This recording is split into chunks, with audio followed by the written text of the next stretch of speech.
The only way in the plane is the steep stairs that he came down. And so they very carefully get the coffin up there, and it was too wide for the door. They couldn't get it on the plane. So they had to knock off all the handles. And they could only get it on the plane that way. By knocking off all the handles, it just mutilated the casket. So when they got to Washington, they had to call for a new casket to come on board because they couldn't take him off in that one. And of course, they gave him the exact dimensions. So it's just all of these little details that float around this particular part of history.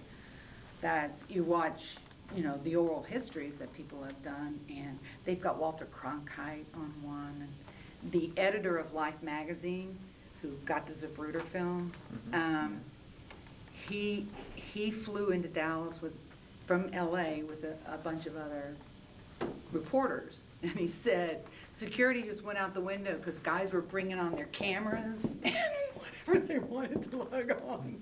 He said the place was just littered with cameras and easels and things they would have to use. And so he got here and he immediately went to Zapruder, and Zapruder said, okay, you can come at 9 o'clock in the morning and watch it.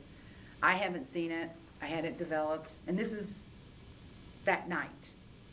And he said, tomorrow morning I'm showing it to some Secret Service guys, and it's okay if you want to come. Of course, all the rest of the press was screaming and banging on the door. But this editor from Life was very professional and very concerned, and, you know, and so Zapruder kind of liked him. So he said, so the next day I get to his house at 8. Because I know the press is going to show up. And he said he was a little, you know, irritated that I was there at 8, but he let me in. And I sat there, and the Secret Service showed up, and he said he started to roll the film. And when it got to frame 313, 313 is the plume. When it got to 313, he said the men who had been the utmost professional of all this stuff, he said in the entire room, we hit 313 and everyone went, ugh. He said there was this audible groan from the Secret Service when they saw that shot. This was just the next day. And of course everybody had talked, and they didn't have film that exact. Because he was 15 feet, 20 feet from the car, just about. And Mr. Zapruder had vertigo. And he had to have, and he didn't bring his camera to work. And so his secretary just kept, go get your camera, go get your camera. So he went and got his camera, but he had vertigo. And so when he went out to the grassy knoll area, he had to have his secretary hold on to him because he was, you know, doing this and he had vertigo. It just is, you know, you go, wow, the more details are just, it's amazing to listen to other people, and you fill in the blanks. I have this clear memory, and then I have this clear memory. How could I have gotten from here to here? And you fill in the most logical thing you can think of. Like, I knew I lost sight of the car at one point, and I've been saying for 45 years, it went behind the trees. I'd come down there, take pictures, and find out it wasn't behind the trees, it was behind this stone column. Little stuff like that. So, oh, that's right. So now something has filled in here, and then you see a film, and you see yourself, or something else, until all this stuff starts filling, until you have an absolutely correct memory of what's going on. So if there was a film we saw, you would be the little girl standing on the... Standing up on that thing, yeah. Yelling and screaming, right? On the, Mark Bell is the one who was standing on Main Street and swung around. And at one point he stops the film, and the next time it comes open, really quick, he has me standing in that corner, looking at the school depository. So Kennedy had already made the turn onto Elm. And the thing is, we're talking about seconds differences. And he stopped filming, and then he opened it up again, and I'm standing up here, you know, watching as it goes around. And then he immediately moves down to the car and is trying to catch, you know, whatever he can. The woman up in the building who was filming like this, she caught us, and it's odd the first time you see yourself in a historical place. I mean, it's, if you found a film of you at Gettysburg, it would feel weird, wouldn't it? If you saw a picture of you in the crowd. Well, suddenly, I had never seen a picture of me. And that day I went and the historian sat down with me. They said, do you have any pictures? I don't have any pictures of it. And one of the guy named Bob Porter said, come with me. And we went down to the film room and he started thinking, he said, okay, let me see. I think you might be in this one. And he'd pull one up and we'd scan it, watch it. No, it didn't get the corner. Then he goes, Mark Bell. And so he did that one and bink, I was standing there. And he was saying, do you know what you were wearing that day? I said, well, we had horses and we were always doing stuff. I was probably in blue jeans. I said, I do remember I had my little blue ski jacket. I was wearing it, but it got hot. And he said that happened to a lot of people. They took their coats off and they didn't know how to clap and cheer when they had their coats around them. And I said, well, that's why I put it back on, so I would have my hands and everything. So that first time I saw myself, I just burst into tears. And the historians are always going, honey, everybody does that when they see themselves. And everybody cries when they get to the telling it and they get to the point where he was killed. So it's okay, you're all right. They're very concerned and helpful. And so I just sat there with my mouth hanging open, looking at myself, going, wow, I really was there. This isn't a dream. I was there. So there are 2 or 3 that catch me on the corner at some point, going past or looking at it. And it's usually just like 1 second before it moves on. Well, the lady who was up in the depository bill, she's doing it, and it's at 27 seconds that it happened. And that film starts with her getting off a bus in Oak Cliff. And it's like, it's like a silly little film. We couldn't get on the Wi-Fi, but it's turned off for spring break probably. I can get you on. Oh, I was just gonna show them the films that catch a glimpse of me. That'd be great. Well, it doesn't matter what computer. Should we stop? 'Cause, Are you still filming? oh, I'm sorry. His head is down. That's his ear right behind the opening. A man who never met John Kennedy, but whose name, Zapruder, is inextricably linked to Kennedy's and to Kennedy's death. Abraham Zapruder, an unassuming man with an ordinary camera. He was Jewish, and in Dallas there had been some big bad thing about how awful Jewish people were. So he was in kind of a tricky spot, and he sold the stills to Life magazine, and then when they came back and wanted the film, they had to negotiate that, and they bought it for, I don't know, $65,000. But they did it in 2 separate checks, and they told Zapruder, call the family of Tippit and tell them you're gonna give the money from this film to the family. And that will be great. People will feel good about that. Don't tell them you have another check coming. So I can remember Zapruder, giving the money to the Tippit family. Nix, Dornan, Zapruder. At the museum, there's another one. And the school book depository, it has stayed there even though people tried to knock it down many times. So people have purchased it and conserved it. Yes, and it took quite a while.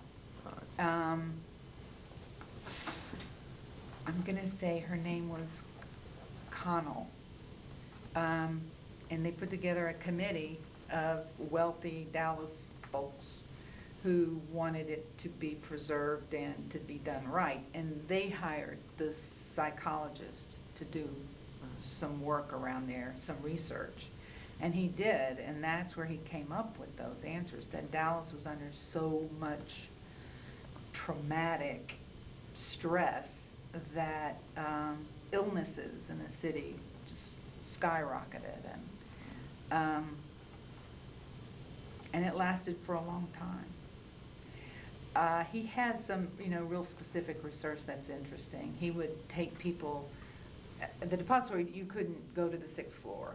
It was an abandoned building pretty much, but you still couldn't go up there.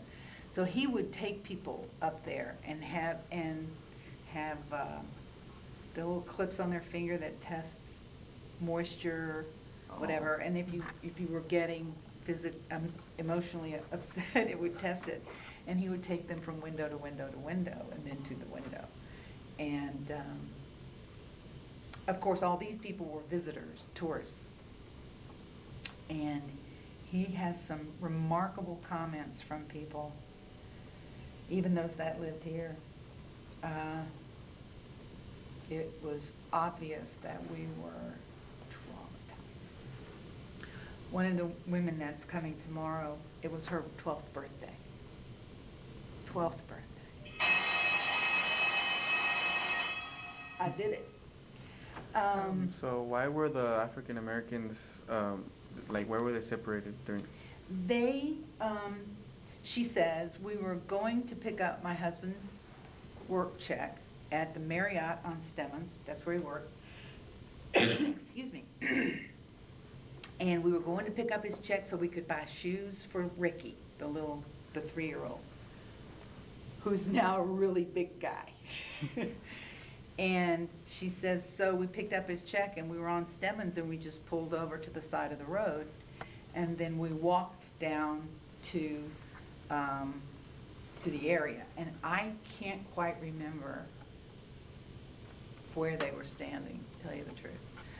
But I do remember, she remembers clearly that they threw him on the ground and kept saying, where's your gun? And so he may have been closer to the railroad tracks.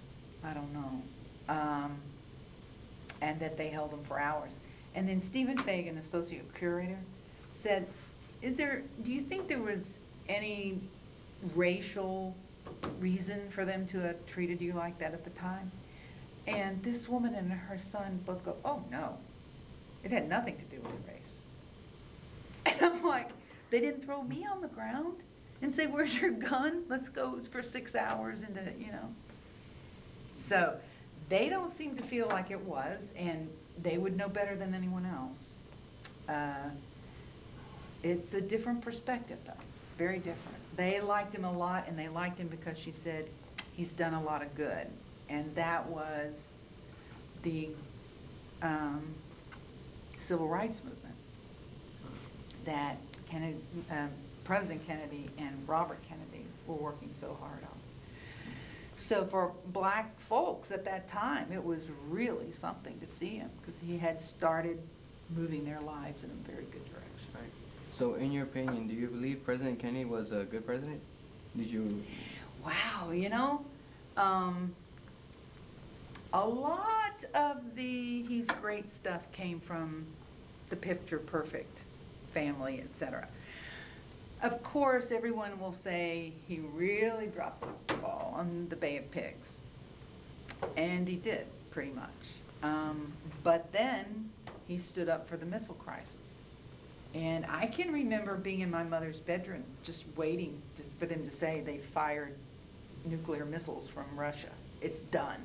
We're dead, It's pretty remarkable to sit and watch the TV and think, this could go this way or that way, and that way I'm dead, and this way it's okay. And you should, there was a movie that showed what the military generals wanted to do at the time and what they were doing and what Kennedy and his group of people were telling them to do. And sometimes they would get a little high on their horse. And after Kennedy received the word that the ships were turning around, and they weren't going to go any further, one of these idiots fired a rocket across the bow, like saying, don't go that way, turn around. Well, they were already turning around, and here they hear a missile going past them. Once again, we got this close to being nuclear dust. So that was very good that he did that. Certainly the civil rights stuff was great. I think the things he did as a president were as good as he could do. He was seriously flawed as a human being. And even some of Clint's oral history kind of skirts some things. When Mrs. Kennedy had her miscarriage, well, she had the baby Patrick in August of that year. And Clint will tell you that in his oral history that they were up testing out some things on Air Force One, and it wasn't right there available. And she was in the hospital giving birth at Hyannisport. And so they had to scramble to get him a plane. This is Clint's story. If you read the, many of them, but certainly Chris Matthews' book, Elusive Hero, that has just been out, he spent a decade on it. And Kennedy was at that time on a boat with a friend and a couple of women and was reluctant to come in off of the trip. And finally, his Secret Service guys were going to. And so he went and got the baby, took it to Boston's Children. It died the next day. He had a small service for it and buried it in Boston. Mrs. Kennedy is still in the bed from having the baby. And he has just come in and done all this stuff. So not only she lost it, she wasn't at the funeral, she wasn't able to do anything about it. Serious, serious Catholic folks, and you just didn't do that. So I think as a president, he did a pretty good job. He was a smart guy, clearly.